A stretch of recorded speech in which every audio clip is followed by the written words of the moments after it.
To auto-enable work mode when you connect to the office Wi-Fi network in Samsung Galaxy S23 Ultra, swipe down to top of the screen and then tap setting icon, tap mode and routine. While you are in the mode screen, tap work, tap turn on automatically, tap add condition.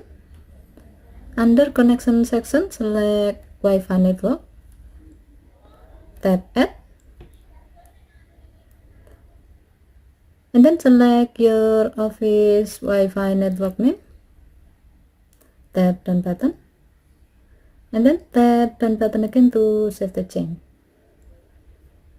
By doing this, now your office Wi-Fi network will be added as one of the work mode condition, which means when your phone is connected to your office Wi-Fi network, your phone will automatically enable work mode. Okay, thank you for watching. Have a nice day.